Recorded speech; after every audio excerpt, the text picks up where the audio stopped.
Përshëndetje të nderuar shikues, ky është edicioni qendror i lajmeve në ekranin e kanalit 7. Për më tepër do të ndjekim.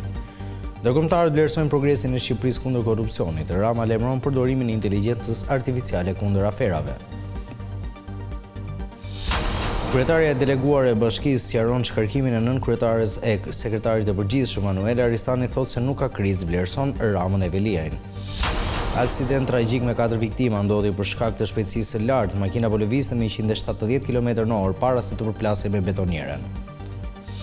Goditet një rrjet i prostitucionit me 44 vajza kolumbiane në Tiranë, lëshojnë 11 urdhër arreste, mes tyre edhe për një oficer policie.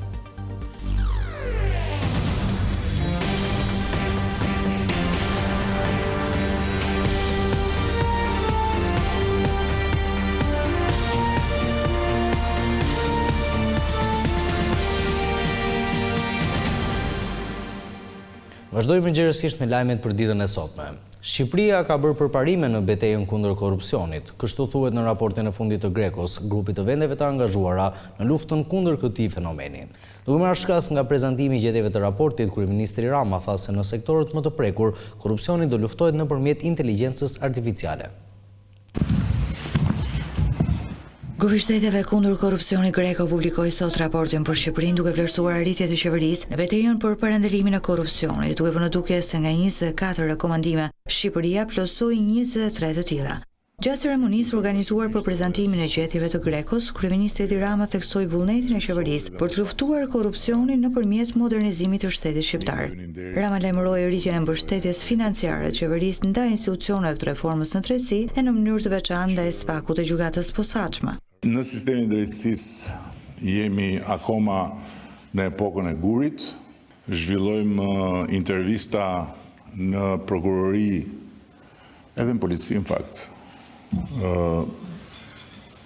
Pa audio dhe pa video, intervistat bëhen si në kohën e gurit, unë të shoh ti më shef, unë të pyes, ti më thua dhe unë shkruaj çfarë të dua. Kjo është një nga gjërat që duhet korrigjuar me urgjencë dhe ne do ta korrigjojmë patjetër duke vazhduar ta mbështesim fuqimisht sistemin e drejtësisë. Kryeministri sqaroi se në sektorët ku korrupsioni është më i përhapur do të aplikohet digitalizimi i sistemeve e do të futet inteligjenca artificiale. Dhe ndërkohë që ecim me digitalizimin e plot të kadastrës, falë mbështetjes që kemi marrë edhe nga Komisioni Evropian, do të punojmë edhe për të futur inteligjencën artificiale në proceset e kadastrës më pas. Rama përsëriti se qeveria do të bëjë të gjitha reformat e nevojshme për antarësimin e fondit në BE, duke hedhur poshtë zëra se procesi është shtyr. Dua të theksoj se shumë shpejt ne do të vazhdojmë me hapjen e kapitujve të tjerë, ndryshe nga çfarë është thënë ditët e fundit në pasqyrat e kënetës mediatike dhe politike. Sipas qeverisë shqiptare, brenda 6 muajve të parë të këtij viti do të hapen bisedimet për të gjithë kapitujt që duhen negociuar në mënyrë që vendi të bëhet antar i Bashkimit Evropian. Pas shkarkimit të nënkryetares së bashkisë Sara Goxhaj dhe sekretarit të përgjithshëm Alban Dokushi, Manuela Aristani, e cila ushtron kompetencat e kryetarit, sqaroi lëvizjet e bëra. Ajo tha se vendimi për 2 zyrtarë të morë brenda rregullave ndërsa hodhi poshtë zërat për krizë institucionale në Bashkinë e Tiranës. Kryetaria deleguar e bashkisë Manuela Aristani në një deklaratë për media dha sqarime për shkarkimin nga detyrat të nënkryetares Sara Goxhaj dhe sekretarit të përgjithshëm Alban Dokushi. Ajo shpreh se ky institucion nuk është përfshirë nga kriza institucionale. Nuk ka asnjë krizë funksionale në Bashkinë e Tiranës. Puna vazhdon me të njëjtin përkushtim, me të njëjtin energji dhe me të njëjtin vizion që ka udhëhequr punën ndër gjithë këto vite në drejtimin e kryetarit Eren Veliaj. Ne nuk do të ndalojmë së punuari për qytetin e së ardhmes, për fëmijët tanë, për një Tiranë që nesër do të na bëjë të gjithëve krenar. Këtë kemi për detyrë ndaj qytetit dhe ndaj çdo qytetari. Aristani falenderoi dhe kryeministrin Edi Rama duke thënë se i ka qëndruar pranë bashkisë në këto kohë të vështira. Gjithashtu, dua të shpreh minjorjen time për kryeministrin zotin Edi Rama, i cili në këto ditë të vështira nuk është gjendur pranë vetëm stafit dhe skuadrës së Tiranës, por edhe të gjithë kryeqytetit. Anuel Aristani rimori drejtimin e institucionit të njëjtën, ndërkohë 3 ditë më parë Erion Velia nxori një urdhër ku i jepte kompetencat Sara Goxhait, që sot u shkarkua, por më pas Velia i ndryshoi vendimin pasi sikurse u shpreh ridelegimi i kompetencave ishte i gabuar, pasi kishte menduar që ekipi drejtues ishte dakordsuar më parë. Lideri i opozitës i bëri thirrje sot avokatit të popullit të hetojë mbi situatën në Bashkinë e Tiranës. Sipas Sali Berishës, ky institucion është marrë në kontroll të plot nga kryeministri Edi Rama. Kryedemokrati tha se Erion Velia është kërcënuar në qeli pasi është dërguar një plumb në zarf. Përgjigje përfundimtare në Bruksel. Kryetari i Partisë Demokratike Sali Berisha akuzoi kryeministrin Edi Rama se po shkel kushtetutën duke ndërhyrë në çështjet e Bashkisë së Tiranës pasi pushteti vendor është i pavarur. Gjatë një konferencë me gazetarët, Berisha i bëri apel avokatit të popullit hetoi të gjithë përplasjen që po ndodh sipas tij mes kryeministrit Rama e kryetarit të Bashkisë së Tiranës, Erion Veliaj. Ndaj dhe unë i kërkoj me urgjencë avokatit të popullit të normal një hetim të plot mbi qëndrimet e Edi Ramës, Erion Velis, si personazhe kryesore në këtë puntat të serialit Narkos. Të hetojnë se është absolutisht e ndaluar të takosh me një të burgosur zyrtarisht pa praninë e avokatit. I çuan atij përpara një plumb në zarf, apo e droguar, apo çfarë i bën, këto nuk i diun asnjë. Po këto pikpyetje po shtrohen mbar kudo. Sipas Berishës, Bashkia e Tiranës mund qeveriset vetëm nga Këshilli Bashkiaku ose personi i bashkisë që mban të drejtën e firmës. Edi Rama thot në zyrë dhe kërcënon egërsisht punojës bashkisë në një kohë kur ata me kushtetutë janë të pavarur prej tij. Nuk ka asnjë tagër për të thirrë punojës e bashkisë për çështjet bashkisë, për të ngarkuar detyra për çështjet bashkie. Bashkia është e pavarur nga ekzekutivi. I thret dhe i kërcënon. Ja u mbyll dyrë dhe nxjerr jashtë.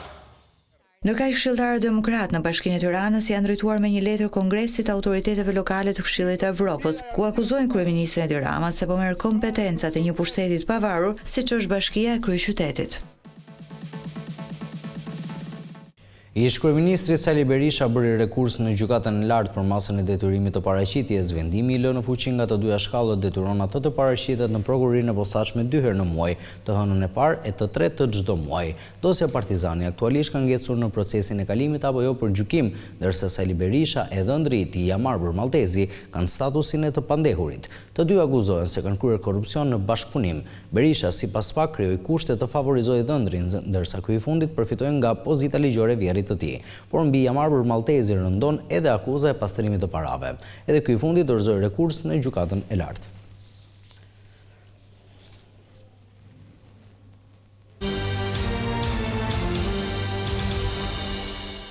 Aksidenti tragjik me 4 viktima pranë Vorës ndodhi për shkak të shpejtësisë së lartë. Sipas policisë, makina po lëvizte me shpejtësi 170 km/h dhe pasi bëri 2 parakalime të rrezikshme u përplas me betonierën e ndaluar në rrugë.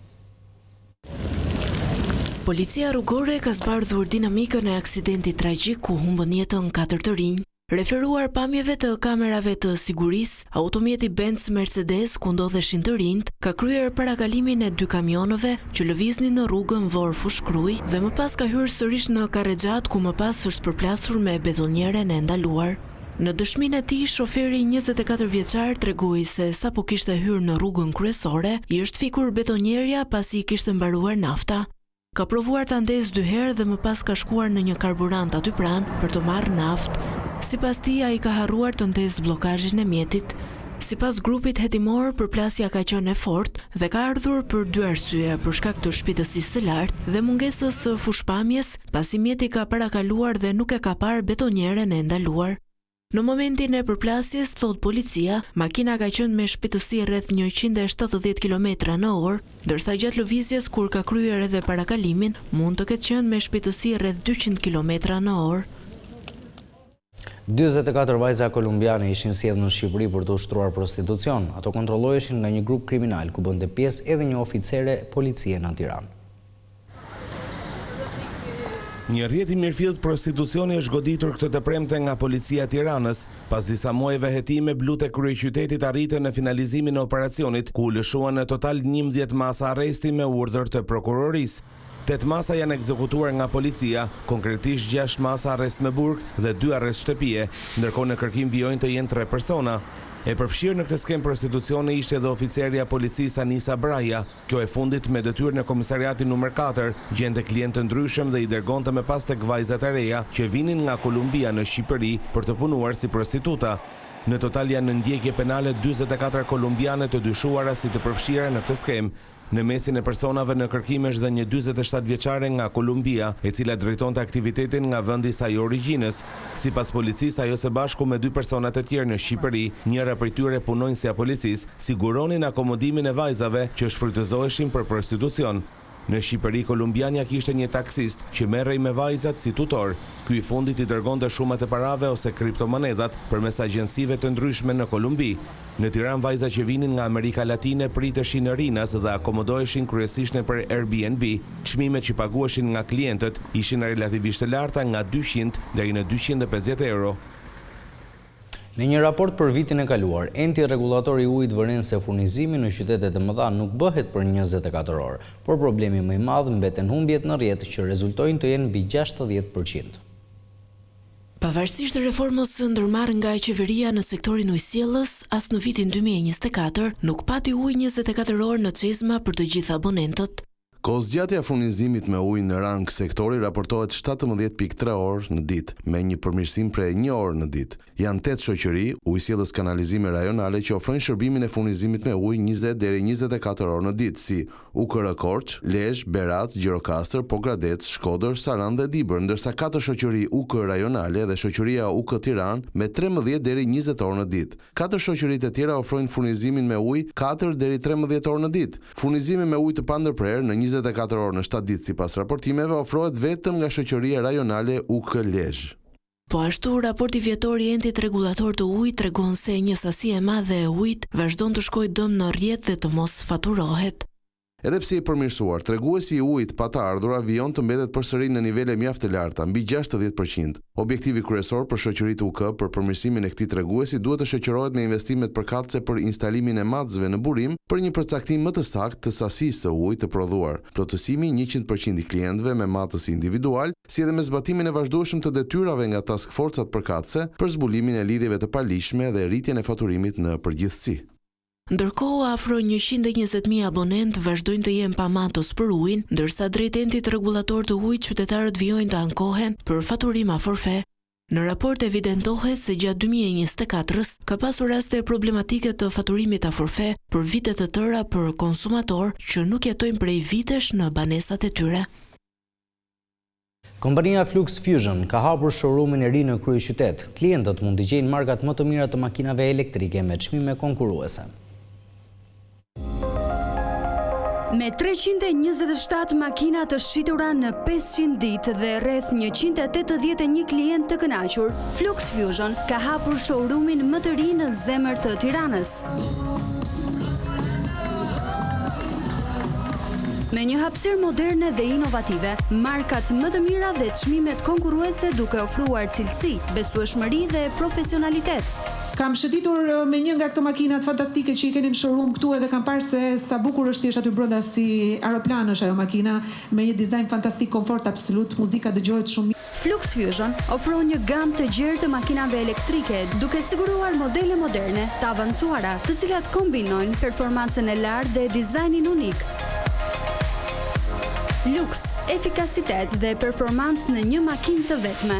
Kemi krijuar një standard, le të themi, dhe vizioni është gjithmonë në rritje. Kemi shumë plane për të ardhmen, edhe zhvillime për infrastrukturën e makinave elektrike. Flux Fusion që kur lindi ishte një zgjidhje e problemit që ishte tregu i makinave elektrike në Shqipëri. Dhe ne erdhëm me një zgjidhje. Dhe mendoj kjo është një nga arsyet e suksesit tonë deri tani dhe në vazhdim. Flux Fusion ofron të gjitha shërbimet për sa i përket makinave elektrike, 360 gradë. Pra çdo gjë që ka lidhje me makinat elektrike ne mbulojmë. Ne jemi zgjidhje. Si një markë ambicioze, Flux Fusion ofron jo vetëm shërbime të shkëlqyera për klientët, por edhe kontribuon në zhvillimin e infrastrukturës për makinat elektrike në Shqipëri dhe më gjerë. Nëpërmjet makinave elektrike të Flux Fusion ofrohet një mjedis më i pastër dhe një ardhme më e mirë për gjeneratat që vinë. Zonja dhe zotrin, kjo ishte gjithçka përgatitur edhe për këtë edicion qendror informativ. Unë falenderoj për vëmendjen, bashkë, mirupafshim.